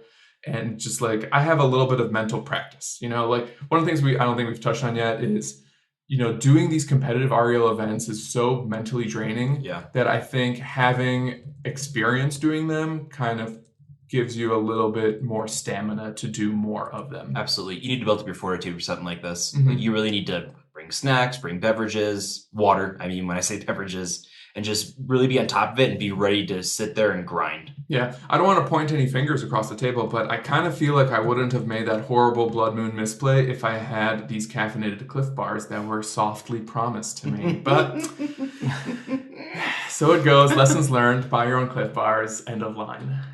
I gave you a kind bar. Was that after the Blood Moon misplay, though? I don't remember, actually. I don't remember. So is the next time you try an event like this, are you still going to be on, is it Phoenix, you think? Almost certainly, or? I will almost certainly be on a Phoenix deck. I think Mono Red Phoenix is still really strong. And one of the reasons why I went with Is It Phoenix over Mono Red was because, I feel like Izzet Phoenix has fewer bad matchups, and it can sideboard into a controlling strategy that can give you play across a lot of decks. Whereas Mono Red Phoenix is a strategy that I feel has like some truly horrible matchups that are near unwinnable. And not to rehash your, all your points on Mono Red, while we were talking this weekend, like it felt like you were losing to some of the decks that you were supposed to beat, and then beating some of the decks like Bogles, for instance, that you're supposed to lose against. Yeah, which is kind of funny. Yeah, I had some things that definitely went counter to the normal percentages, I think. Yeah, it would be interesting to me if Modern gets back to a place or is a place where having flexibility is more important than having a very powerful linear game plan. Like, Jund is seeing a little bit of a resurgence. It's a 50% plus-ish deck right now. And, when Dredge folds to, a litany of hate that's out there, if Mono Red Phoenix is having a lot of trouble against life gain style effects, and then, if you have the ability, like Stan said, with Izzet Phoenix to pivot into some of your controlling sideboard cards, if other, blue-white control is essentially a very sort of reactive, mid-rangey, slightly controlling deck, if those are the decks that are now in the, 50 plus, then that's a good place, I think, for Modern to be. But I'd be surprised if it becomes the better choice than just trying to, enact your strategy and try to avoid the hate. Did you just call blue-white control a mid-range, slightly control-y deck? I think blue-white control is the best mid-range deck in the format. No. That's funny. I don't think you've played against it enough. If you're feeling that way. Yeah, I played against Jund this weekend, like I said, and seeing what Jund can do and like how it can out mid-range me was a welcome reminder that deck like has so many tools against so many strategies. The absolute last thing I want to mention about Izzet Phoenix is I tried one new card in my 75 that I'd never played with before because Shane recommended I give Saheeli Sublime Artificer a try, and it full on won me a match against blue-white control. I was really impressed with what that card can do. And it's really funny playing a 3-mana walker with 5 loyalty that I never activate. And it's just it's just sitting there like an enchantment that just like gets me a ton of value, and I was able to punish an opponent who for some reason decided to sign out all of their board wipes against me. So here we are, feeling good about ourselves. Yeah. I got like one Saheeli token the whole weekend, but I'm really excited to move on to Zach, though, because not only did Zach do the best out of all of us in the MCQ, but also I think he played one of the more novel and powerful decks that's been popping up recently. The main event has arrived, ladies and gentlemen. Zach Colhan is here to regale you with tales of wonder and splendor. So I ended and modesty. And no, I didn't say that. So I ended up going 4-2 at the event. I got 600 prize ticks, so hey, a little more than I paid in. Woo! Great job. Plus EV. Yeah, I'm cashing out, ladies and gentlemen. I'm cashing out. So I played against Izzet Phoenix twice, Burn, Red White Prison, Mono Green Tron ad nauseum. My 2 losses were the Red White Prison and Tron. I found that the MVP for me, full stop, was Leyline of Combustion. Yeah, so let's talk about that for a minute, because you didn't have that in your deck on Friday. No, I did not. So yeah, on Friday when we played in the 3 rounds that we did, I found that I was getting really close to killing people. It always had that little bit left. So I was getting there, but they'd find a way to either break out of the lock or have some sort of thing that got around the lock. Right. So the changes I made going to Saturday, where I added 3 Eidolon and the Great Revel to my main board. It's a huge change. And 3 Leyline of Combustion to the side, as well as a 6-drop Chandra, shot to friend of the show T for hooking me up. Way to go, T. What did you take out of your deck for those Yeah, cards? that's the... So I shaved Legion Warboss. Okay. And I realized I was running 22 land. So I went down to 21. So Leyline of Combustion, MVP versus the 2 Izzet. My first 3 matches were Izzet, Phoenix, and Burn. And Leyline, hands down, won me those games. Yeah, it seems like it's designed to. 100%. So I'm going to go ahead and just read the text for the land in case anybody's confused. So Leyline of Combustion, 2 and 2 red, enchantment. If Leyline of Combustion is in your opening hand, you may begin the game with it on the battlefield.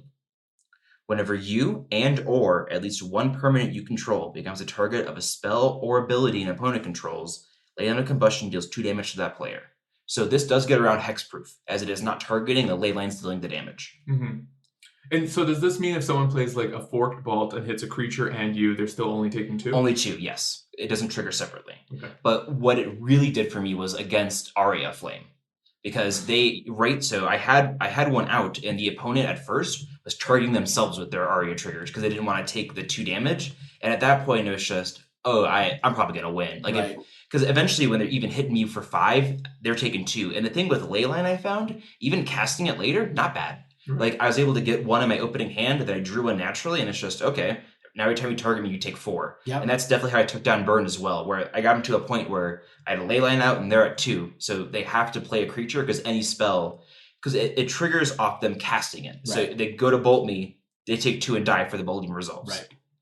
And also I found that the Eidolon was incredibly good as well. So I think that these changes really pushed Prison, which I mentioned on playing earlier, into where it needs to be. So I wouldn't honestly make any changes to my deck at this point.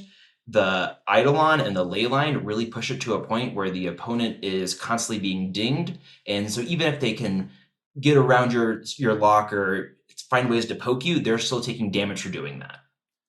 One of the things I wanted to ask you about, I don't know if you're ready to talk about it yet, but we talked a lot about your Karn decisions this weekend. And I think that's where a lot of the edges lie. And can you talk a little bit about your experiences with Karn? Absolutely, I can. So I feel like Karn was very amazing. I only made 1 misplay the entire time where I uptick Karn to try to be safe. So not downtick him and have him die to a Lightning Helix against a Red-White Prison, but then they ripped a Sorcerer Spyglass from the top and named Karn.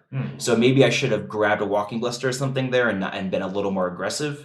But overall, it was really good. I found myself relying on his +1 a little more to be able to turn opponents' things into artifacts and then destroy them. Against Ad Nauseam, for instance, they had a Phyrexian Unlife that was hard for me to deal with, but ripped an Abrade from the top, plus Karn, Abrade it, go off the races. Wow. Yeah, exactly. So I feel like I've gotten a lot better with Karn. There's still obviously room for me to grow, but I am no longer sort of hemming and hawing, and I feel like I made a lot of good choices with him. What did you find yourself grabbing the most out of like your wish board package? That's a good question. I found myself grabbing most consistently a Liquid Metal Coating. Yeah. That was absolutely an all-star this weekend. Some people run 1 in the main. I've been considering that. Yeah, I've heard even in green wish Karn that people are saying if you don't know exactly what you need on that turn to like lock out someone or stop their initial threat, is just grab Liquid Metal Coating because it's so flexible. I agree. But what do you do with it? Well, don't you turn their lands into artifacts? Anything in artifacts. You turn the land into an artifact and then use Karn to make it into a 0/0 creature. So that's kind of the big game. So Karn's +1, you turn target non-creature artifact into a creature equal to its converted mana cost, power toughness. Okay. So land becomes a 0/0, dies of state-based actions. Wow. So that was really good against Burn, where I got a Chalice out on 1, and I was able to start blowing up their lands to where they'd only have 1 at a time. Chalice on 1, you can't cast anything. Right. So it's really good at pushing them on the back foot. And honestly, so I grabbed that the most. What I grabbed the least was Trinisphere. I only ever grabbed it in the Friday event against Stan, never in the MCQ. So I think I might take Trinisphere out. Don't know what I'm going to put in yet. Maybe a second 6-drop Chandra, but who knows? Do you think that's because Leyline of Combustion is better than Trinisphere in those matchups? I do indeed. It's harder to destroy. Yeah. Definitely for those decks. And Trinisphere, like, you can eventually get around it. And, like, it does often make them only do 1 spell a turn, but they're still casting it and nothing else is happening. With Leyline, they're casting it and taking the 2, and sometimes the Eidolon taking 4. So I was at 3 Leyline of Combustion on my side. Loved it. Absolutely loved it. We have a friend of the show who's considering going up to 4. I would maybe be hesitant about that, but 3 Eidolon main, 3 Leyline on the side, spell deck's got no chance. And one thing I wanted to get back to, Dave, your question about Liquid Metal Coating is the static ability of Karn. Yeah. Yes. You can't activate abilities of artifacts. So if you turn someone else's Planeswalker into an artifact. So the thing is, you stop on their upkeep and make Narset into an artifact. No Narset this turn. I think we talked about that actually during their we talked about that particular move during the spoiler episode with Karn. So yeah, I love also Karn absolutely won me the game against Ad Nauseam because they can't activate their mana rocks anymore. Yeah. So get a Blood Moon out, get a Karn out, you're not making anything. And like it just rode that guy to victory. That's awesome. Yeah. I had a So the thing I was going to say is, Zach didn't quite mention it, but you were 3-0. Yes. So we were definitely all just like Do it. Yeah, and just to paint the picture a little more, Zach was 3060. 3060. And he comes up to me and is like, I would be 03 if not for Ley Line of Combustion, and I have all this extra time on my hands between rounds and prize ball tickets in my pocket that I run to the prize ball and just pick up 2 Ley Line of Combustion. Yeah. Just as I was like, maybe this card is the real deal. Yeah. I'll bet on it. So I was 3-0, and I literally go, guys, if I don't play Tron, I think I can 6-0 this tournament. I think I can do it. Yeah. Round 4, mono green Tron. Yeah, and that one. So my bad beat story was game 1. I get the early Rabble Master into Blood Moon. That's what I need to win. I win. It's great. Right. Game 2, I am able to get down early Spyglass, see his hand, no green mana, but a Nature's Claim. Right. So get down a Blood Moon, feeling great. He rips a Forest, Nature's Claim, and then later rips another Nature's Claim to kill my bridge. Swing with Worm Coil. Yeah. So a little bit of bad beat, but it's a hard matchup for me. Because you do need Chalice early, but they can just still get around it anyway. The whole thing with Tron is you really need your fast cards. And that's a matchup where Seasoned Pyromancer wasn't that great, but I did find it to be really good otherwise. And I'm running 2 right now and happy with that number. Yeah. So overall, I had a good time. We'll see what I get with my prize tickets today. I'm sure that I'll post about it everywhere I post about things, but I had a really good time. It was fun to play at a comp event. I don't get to do that too often. Yeah, proud of you, Zach. Thank you. Are you ready to run this deck back again next time? Oh yeah, 100%. Like I said, I would maybe make a few changes to the sideboard. Yep. Like I would take out the Trinisphere. I have one now, and I like that I have it, but I would want something that I'd want to search for more often. Honestly, maybe even a second Walking Ballista or something like that. I found that to be an all-star this weekend as well. Are you ready to sell your foil Screds into the hype? Oh heck no! But unreal. Yeah, I mean that card's like $20 now. So I guess I'm gonna sit on it and then like one day, I don't know, take my girlfriend on a destination vacation. Zach, I'm so proud of you, keeping the dream alive. Thank you. It was fun sitting next to you for some games. It was fun sitting next to all of my co-hosts like for random matches throughout the weekend because we're just like flexing with our dive down play mats. Yeah. Made us easy to find for some of our listeners. It's fun to look over across the hall and wave to Dave or wave to Shane. Hey, you're over there. Yeah. Now we're going to take a quick break, and when we return, we're going to wind down with a listener question. Stay with us.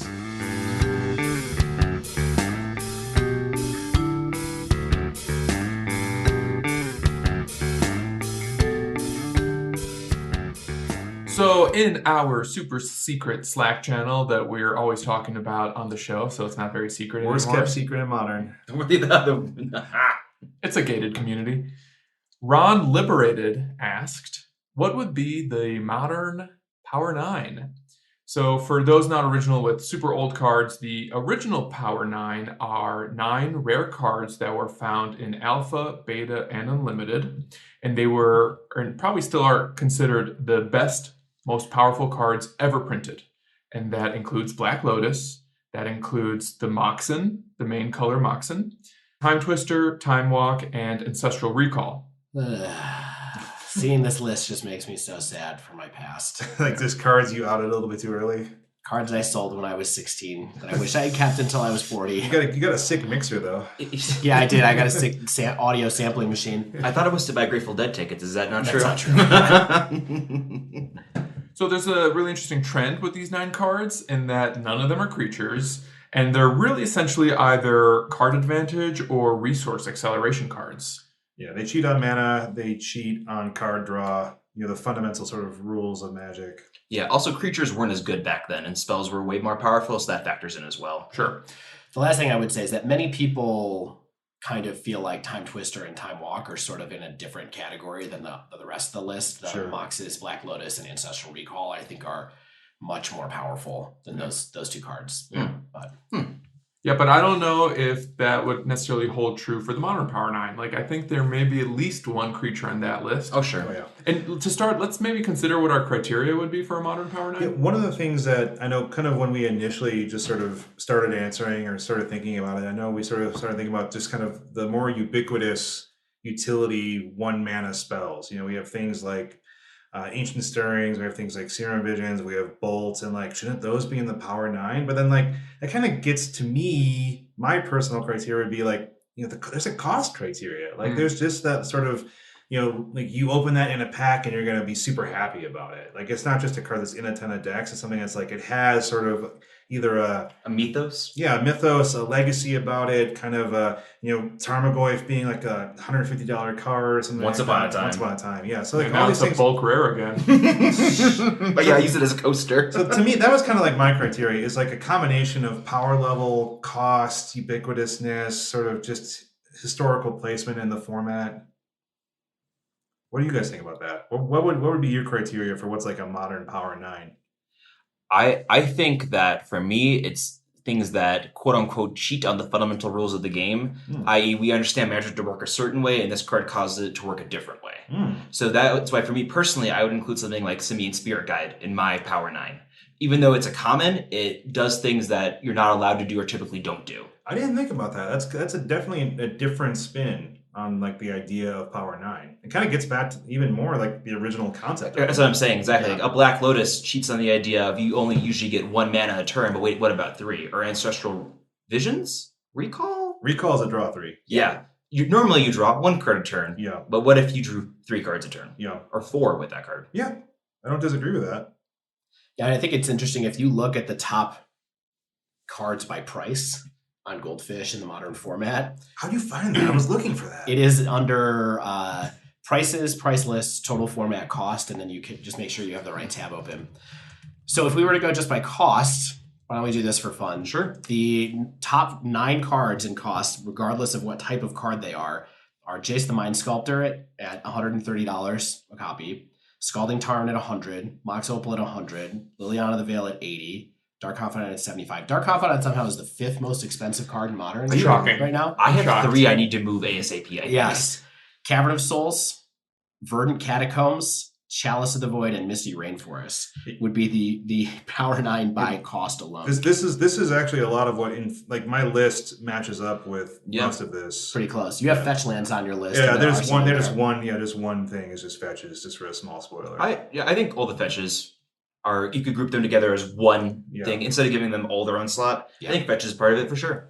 I also think Chalice of the Void, in my opinion, is definitely part of the modern Power 9. Yeah, like so on. So let's just get into this. We're referencing it. So here was my kind of initial Power 9 with like the cost plus power, not thinking about cheating the rules that much, which I think Zach's idea is actually a good one. I think he'll have some stuff to say about some of my choices. So I have Snap, Caster Mage, Tarmogoyf, even though its price has dropped, it just is so much of a historical important card to the format. Jace the Mind Sculptor, Karn Liberated. I just put the fetches in one big category. Mox Opal, which does cheat. 100%. Liliana of the Veil, Cavern of Souls, which sort of cheats, and Chalice of the Void. So that's my Power 9. I think it's just cards that have been around in the format for a long time, have done a lot of work, besides Jace the Mind Sculptor has only been around for a little bit, but has done a lot of work. So all these cards just are things that they do a lot of heavy lifting in the format. They aren't cheap. I think that personally, I don't have a list that we could go over in advance. Sure. I tend to agree a little bit more with what Zach is saying. So I think my list tends to look a little bit more like a mix of expensive cards and cheap cards. So sure. I think Simian Spirit Guide would be on there. It's definitely Mox Opal. I think Aether Vial you could probably throw on there. So if you start to go down that path, my list starts to look a little bit more like the cards that we use to define as pillars of the format. Yeah. The thing that's different about that from what the traditional Power 9 is that the traditional Power 9 were cards that once you had them in a format where they were available, you played them in any deck you played. Mm-hmm. Like if you play Vintage for real, right? I'm not an expert, so I'm not going to say all this. There. Yeah, exactly. Well, there are a lot of people online who play Vintage, and they do considerably cheaper. Right, exactly. And so some decks play a lot of the MOCSs, some decks only play a selection of the MOCSs. So I'm not quite sure how that's shaken out in the meta the way that is. But in my mind, when I had those cards, I just put them in every deck that I played. Every deck put together, whatever it is, these go in first, and you just play it with there. And that's much harder to do. Fortunately, that's something that's much harder to do in Modern because there aren't just 9 cards that go in every deck, unless you just want to say that the fetch lands are the Power 9, and that's all there is. And it's really the Power 10. Yeah. And or Faithless Looting seems to be pretty in every deck. Yeah. Yeah, one of the creatures that I would consider for this list is Primeval Titan. Even though it's not like so widely ubiquitous, it's in maybe 3 or 4 decks. It just feels like a really impactful creature that is also doing some cheat-y stuff and how it accelerates your resources. It breaks the rules of what we understand Magic to be. Typically, you get 1 land drop, not 3. Yeah, or how about 4 if you give him haste? You know? Yeah, so I have, as I'm like filling out my list as we're talking here, it's like Mox Opal, Aether Vial, Simian Spirit Faithless Looting, Primeval Titan. I think I agree. It's a pillar. Ancient Stirrings is another one. Yeah, I want to say one of the newer cards that crossed my mind was Teferi Hero Dominaria, in terms of a card that just like takes over the game, kind of cheats, and my friends are shaking their head. 3-drop Teferi. Everybody's loving 3-drop Teferi. Oh, right. 3-drop Teferi. Oh, I don't even think Teferi Time Raveler is always that great. Sometimes I agree with you, Shane. Sometimes it's great. It's great in the right decks, but it feels like Teferi will just take over any game. Big Teferi takes over any game, and Little Teferi takes over some games if you play him correctly. I have one thing to add to that price list that I read off earlier. Apparently, is missing Modern Horizons. So Goldfish, there's something weird going on with data. Because one card that crossed my mind for Power 9 that's new is Ren and 6. Ren and 6 because it's power and price. Yeah. For me, it was kind of like, well, it's really expensive and everybody loves it. It costs 2 mana. It's going in a ton of different decks. And so the only 2 mana walker. Yeah. The only playable 2 mana walker. What, do we just not talk about Tibble? The only ever printed 2 mana walker. Leave me and my son alone. Yeah. Don't forget about me. I'm Tibble. Tibble was retconned out of canon. Tibble died on the way back to his home planet. He was snapped out of existence by Thalia. So what's our big takeaway from the Modern Power 9? How are we going to use this to be better Modern players? Wait. What about me? What about Zach? Oh, I'm sorry, Zach. I thought you touched on this. I thought it was just 9 copies of Simian Spirit. Okay, so as I only want to talk about one card and to go out on this, and a surprise to no one, Blood Moon, hear me out, because people have to respect it. So seriously, like if you think something had Blood Moon, you have to start fetching for basics. You have to be smart about it. So it also changes the rules of Magic, in which I have a land that says Island Plains. No, actually it's a mountain now. Yeah. So the power level is maybe not as high as some of the other cards, but I think it's a card that it's a good card, and if you think someone has it, you have to be aware of it, or it's going to cost you a game. Yeah. So obviously, the cards I mentioned are all in the deck I play, but that's why I play, because I think it has a lot of very powerful, very good cards. Yeah, Zach's Power 9 for Modern is Leyline of Combustion, number 1, Chalice of the Void, number 2, Karn the Great Creator, number 3, Karn the Great Creator, Chalice of the Void, and then the Wish card package. Yeah. All the rest of the cards in the Power 9. Latest, metal coating. Yeah. Liquid metal coating, Power 9. Whoever sneaking in at number 9. Yeah.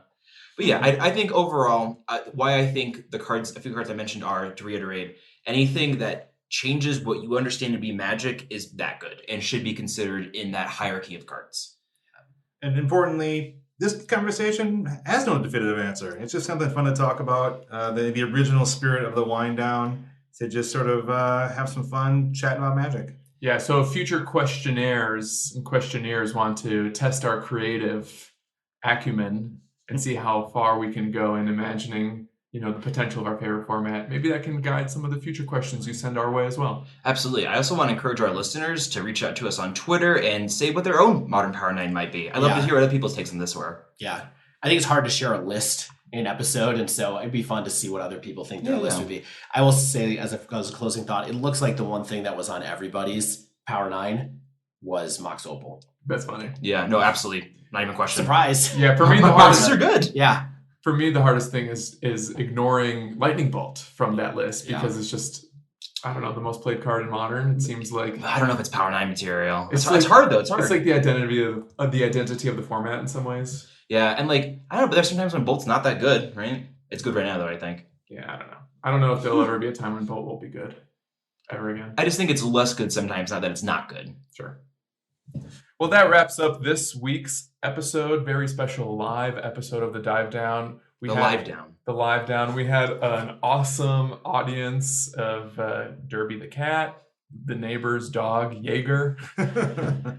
We're probably going to wait a long while before we do one of these again, but not because we don't like it, but because of the realities of where everyone is located in the country and in Chicago and in their lives, being fathers or not fathers. Mm-hmm.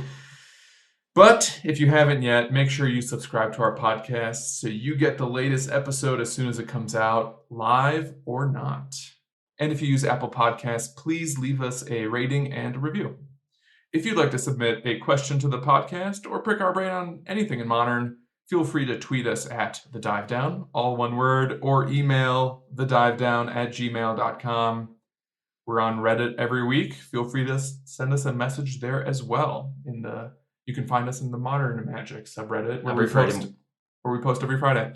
Also, I think we should just take one more moment here to thank everybody who we saw at Grand Prix Denver this weekend, who came up to tell us that they enjoy the podcast and that they appreciate the work that we put into it. That means a lot to us, and it was really great to meet people in person and put names to faces and meet new people that we haven't talked to before. Yeah, it was very humbling and very fun to play against some fans as well. I really enjoyed it. We have some great listeners. Yeah, absolutely. Like, one of the best ways to get over a bad beat is being approached by someone who says that they like the show that you make with your friends. And it's just like, this is like half the reason why I came here was to talk to our listeners. So, yeah, absolutely. So thanks again.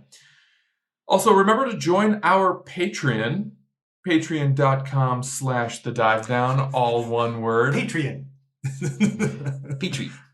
Hogaak? That's right. As Shane mentioned, we are mailing out our first big box of envelopes and packages to our patrons. We're going to be sending more stuff out very soon. Keep an eye on your mailboxes. And thanks again. And if you want to support the show, check us out. Patreon.com/thedivedown. As always, special thanks to the bands Nowhere and Spaceblood for letting us use their music. And until next week, get out there and spike a journey!